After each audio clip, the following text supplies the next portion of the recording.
correction de la fiche cuisinière sur les propriétés de la symétrie. Donc regardez, ce que j'ai fait, c'est que j'ai affiché ici sur la partie droite la cuisinière que vous aviez à faire et j'ai gardé là sur la partie de gauche la partie du cours sur les propriétés de la symétrie. Il est indispensable que vous appreniez ces propriétés. Les propriétés de conservation sont des choses que vous retrouverez également quand vous ferez de la symétrie centrale en 5e, de la translation en 3e. Apprendre correctement ces propriétés-là vous permettront d'apprendre plus facilement les propriétés des autres transformations du plan. Nous attaquons ensemble. Premier exercice, on vous donnait deux cercles, un de centre J et un de centre J', et on vous demandait est-ce que les cercles sont symétriques. Alors, si nous reprenons sur la partie gauche du cours, on voit bien que quand deux cercles sont symétriques, ils ont le même rayon. Regardez ici, c'était écrit, l'image d'un cercle par une symétrie axiale est un cercle de même rayon. Sur la cuisinière, il fallait donc répondre non, et la propriété du cours que nous attendions comme réponse était donc celle-ci, l'image d'un cercle par une symétrie axiale est un cercle de même rayon. Deuxième exercice, vous aviez ce coup-ci deux quadrilatères et la question était est-ce que le quadrilatère EF'G', H' est le symétrique du quadrilatère EFGH par rapport à la droite des deux. Vous aviez également sur ces quadrilatères des informations.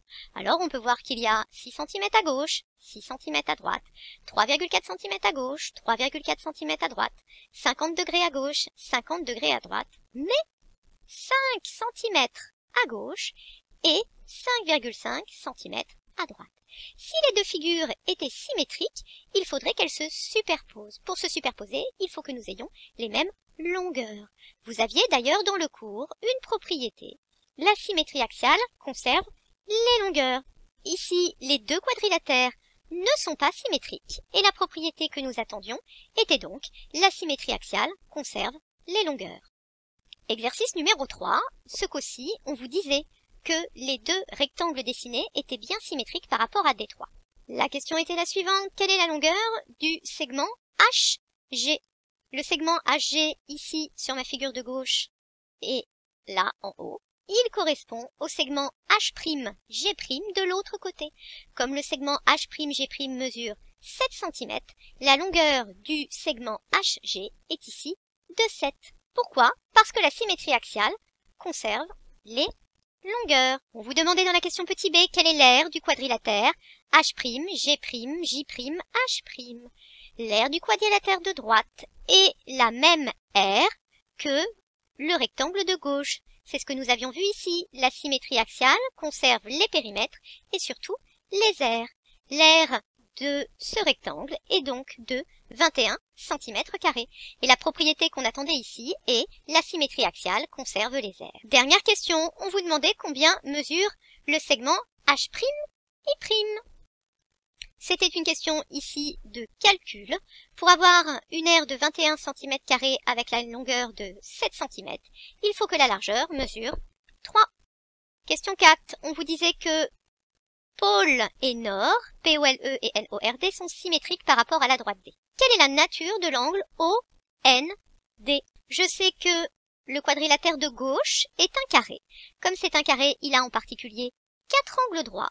De l'autre côté, nous allons donc obtenir des angles qui seront, eux aussi, droits. C'est la réponse qu'on attendait. Si vous avez mis égal à 90 degrés, ça fonctionne aussi. Et la propriété est la symétrie axiale conserve les mesures d'angle.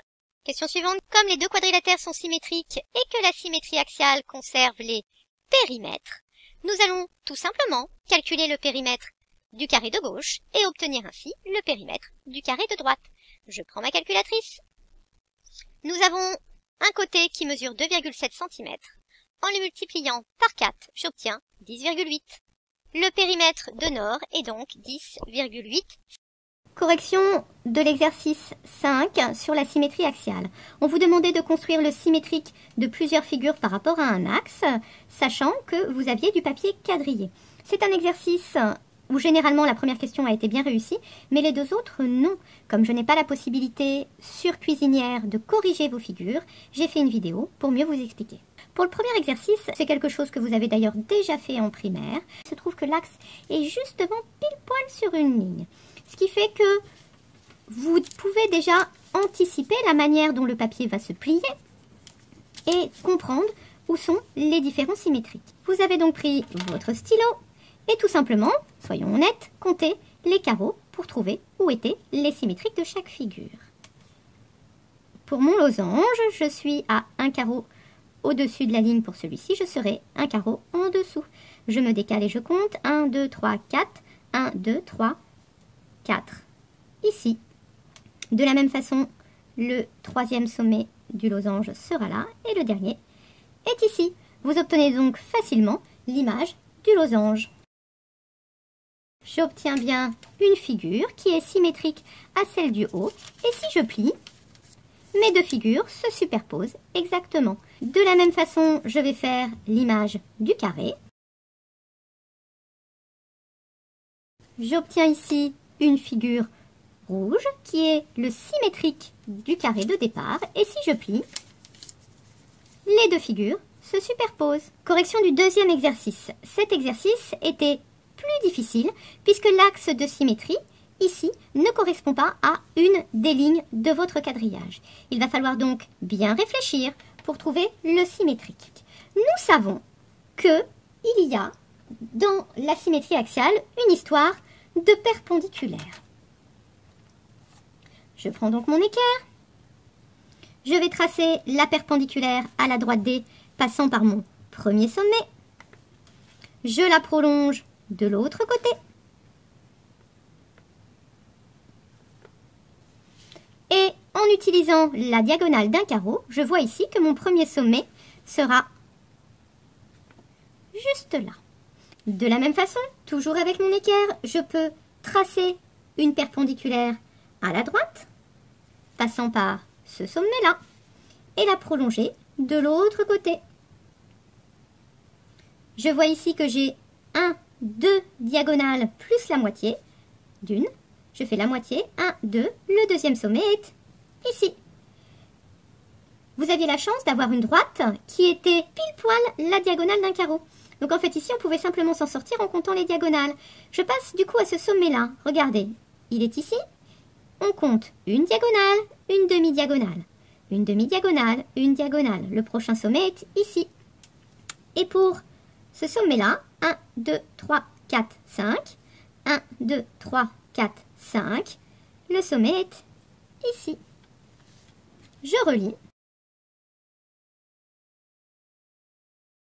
Si je plie mon papier calque le long de la droite D, les deux figures se superposent. Mon symétrique est donc correct. En utilisant, là encore, uniquement les carreaux, je vais donc prendre le point qui est ici. 1, 2, 3, 4, 4 et demi. Le demi est ici. 1, 2, 3, 4. Le symétrique du sommet, que je peux appeler A, se trouve du coup ici. Je vais nommer mes autres sommets pour réfléchir avec vous. L'image du sommet C, qui est ici, se trouve à une distance de une diagonale et une demi-diagonale, une demi-diagonale et une diagonale. C' est donc ici. L'image du point B. Je peux tracer pour vous aider à réfléchir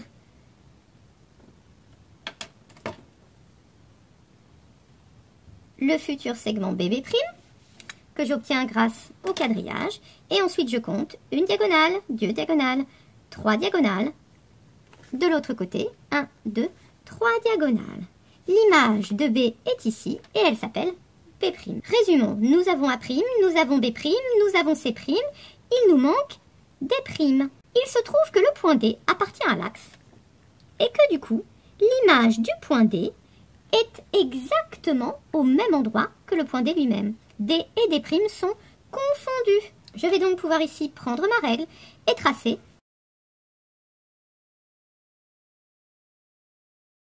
et afin de vérifier que ma construction est bonne, regardez, je vais plier.